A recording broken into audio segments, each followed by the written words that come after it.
آج قومی اسمبلی میں بجٹ میں ٹیکسوں میں ردوبدل کے ساتھ نئے ٹیکس بھی عائد ہونے کا امکان ہے۔ نان فائلرز کے لیے خاص طور پر مشکلات میں اضافہ ہوگا، جبکہ چھوٹے دکانداروں کے لیے سہولیات فراہم کی جائیں گی۔ مالی سال 2023-24 میں عوام سے 9,200 ارب روپے ٹیکس وصول کرنے کا ہدف مقرر کیا جائے گا۔ ذرائع کے مطابق بجٹ میں پیٹرولیم ڈیولپمنٹ لیوی 50 روپے سے بڑھا کر 60 روپے فی لیٹر کرنے کا امکان ہے۔ لیوی بڑھانے سے حکومت کو 870 ارب روپے حاصل ہوں گے۔ بجٹ میں نان فائلرز کے لیے ٹیکسوں میں اضافے کی تجویز ہے۔ نان فائلرز کے لیے گاڑیوں پر ایڈوانس انکم ٹیکس دگنا اور انجن کیپیسٹی کی بجائے خریداری رسید پر ود ہولڈنگ ٹیکس کی تجویز بجٹ میں شامل ہو سکتی ہے۔ نان فائلرز پر بینکوں سے یومیہ 50,000 روپے کیش نکلوانے پر ود ہولڈنگ ٹیکس دوبارہ عائد کرنے کی تجویز بجٹ کا حصہ ہونے کا امکان ہے۔ منقولہ و غیر منقولہ جائیداد پر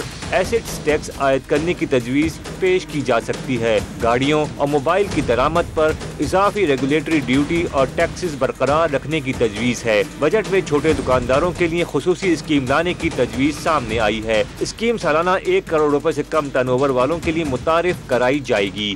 یہ اسکیم گزشتہ 5 سال میں ریٹرن فائل نہ کرنے والے دکانداروں کے لیے ہوگی۔ دکاندار موبائل فون ایپ کے ذریعے ٹیکس ریٹرن فائل کر سکیں گے۔